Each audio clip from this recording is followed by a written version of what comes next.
actually in the West, we do have that tradition as well. We have the poet's dialogue with the muses, sing and me muse. So we do have some of that tradition.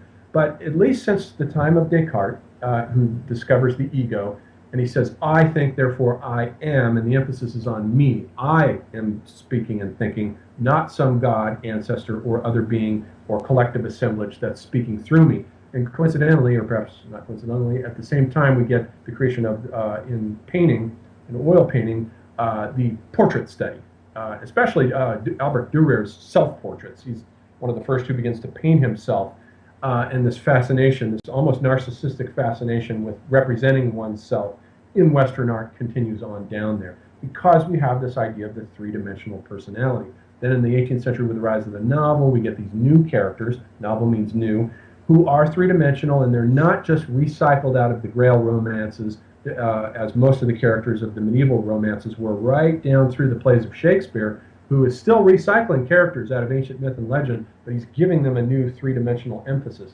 And I think you mentioned Cervantes and Don Quixote and all that. Yeah, he's really the first novel character, the first Right. character who's not recycled out of an ancient myth or a history book. He's a total anomaly. That was new then, but it's consistent with this idea of faciality as representing the three-dimensional individual who speaks for himself and is not embedded in a larger cosmic structure in which the voices of the gods or the ancestors are moving through him. So on Facebook, though, when we go on to it, what we actually get, though, are two-dimensional avatars of individuals. Like I talk about in my celebrity book, the celebrity paved the path for this individual, paved the path for the coming of this with the flattening out of the three-dimensional celebrity into the two-dimensional electronic avatar.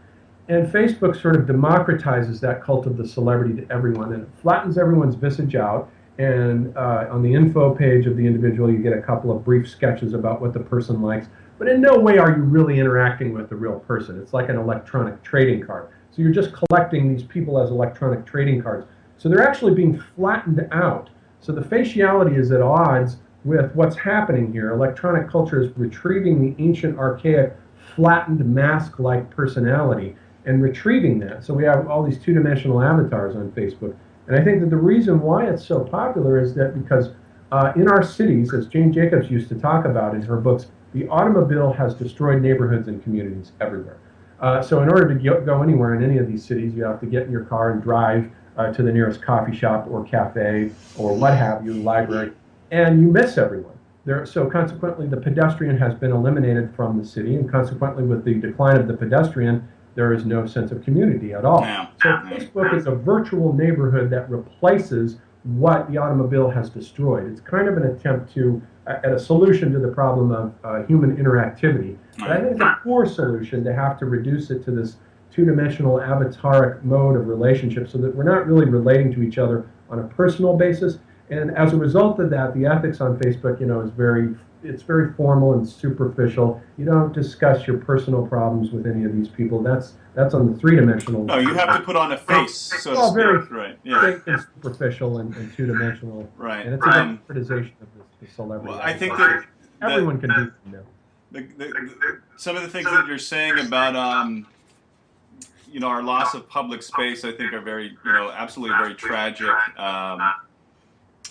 What happened in America and the creation of the suburbs as a result of the car as sort of the mode of transportation.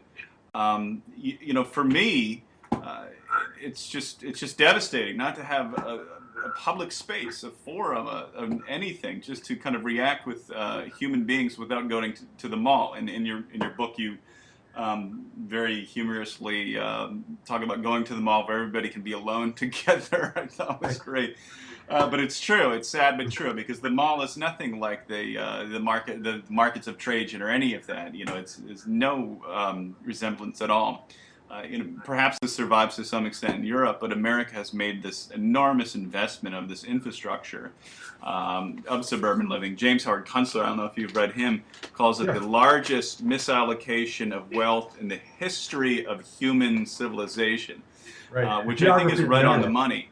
And it's in a sense, it's totally catastrophic as to what we've done with this, with all this resources and the money that we've had and the type of world that we created. Um, Public space is, I mean, it's not only disappearing, it's actually becoming hostile to the individual in yeah, the sense that to even be in a public space now, you have to be a potential shopper or you're immediately suspect. You're right. thought of as a loiterer, and the security guards are immediately on you to move you out of the public space Yeah, if you're not in the shopper mode, which is very clear by how you conduct yourself and your actions, your window shopping, moving along, you have bags from other stores. If you're not in that mode, you're eliminated. So there is no kind of sense of a public space anymore as a place where we can linger and hang out and meet each other. right. That's confined to coffee shops, I suppose, but now coffee shops are starting to disappear too. Starbucks is closing a lot of its stores. Yeah, but is Uh, Starbucks even that place? yeah, not even that as an artificial Yeah. what's So, left. but my car was in the shop for a couple of weeks, and I was walking to work, and I live in a suburban area, and it felt absolutely bizarre. People would say, I saw you walking on the road. Uh, I've as, had people call the cops on me for walking in their neighborhood. yeah, whether you're assumed to be homeless or something. Yeah, I find that absolutely unbelievably tragic. That the moment you're in a pedestrian just taking a walk, suddenly you're a suspect. yeah. Something's really gone wrong with our civilization there. Something very tragic has happened. Right, and then also in my area, there's so many gated communities, and so what you end up with these sort of Xanadu, these very creepy Xanadus. I mean, it is a Ballard novel where you have these gated communities, and then down the road in West Palm Beach and Riviera Beach, it's just sort of anarchy and a slum. So there's something very sinister about that, and the way Facebook as something that's a substitute for this a terrible substitute for this loss, but nonetheless an attempt at healing, which I think is one of the themes, is that all of these technologies, even though they may be insidious, somehow we're trying to make right an imbalance. And maybe I'm not picking up on that, but that might be part of what you're getting at, or. Yeah, that's your job, I think, as an artist, is to heal the unbalanced sensory ratios that the technology. In the last chapter of the book, I talk about the dialectic of art and technology, where I point out Right.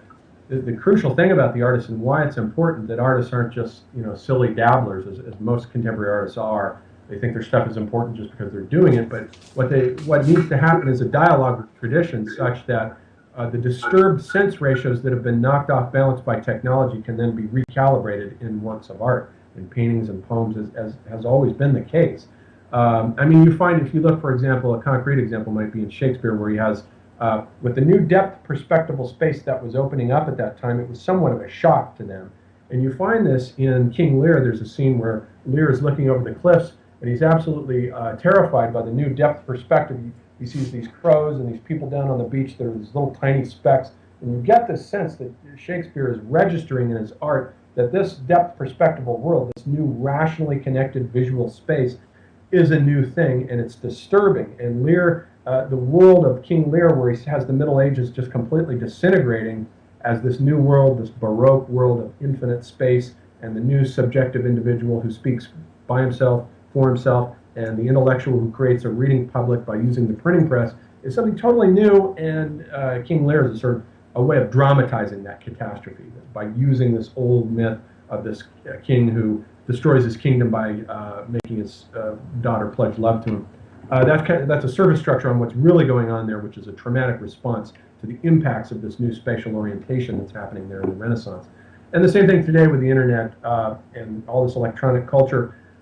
We can look to our arts and our narratives, like Cormac McCarthy's narrative, The Road, whether it's the film or the novel. It's the same basic scenario where something has happened, and it's brilliant that McCarthy doesn't tell us what it is, that an apocalypse, a catastrophe has taken place that has robbed the world of the two main characters there of directionality. They're not sure where they're going, in contrast to the older narratives like Wizard of Oz, which are linear and where they know exactly where they're going, and they just have to follow the line that connects the dots to get there. This new world cavern configured by the internet is a directionless world where space has been largely eliminated by accelerating the avatars of individuals to the speed of light, so that we're simultaneously everywhere and nowhere, is disorienting, and it melts space and time down and creates the world as a giant cave of icons.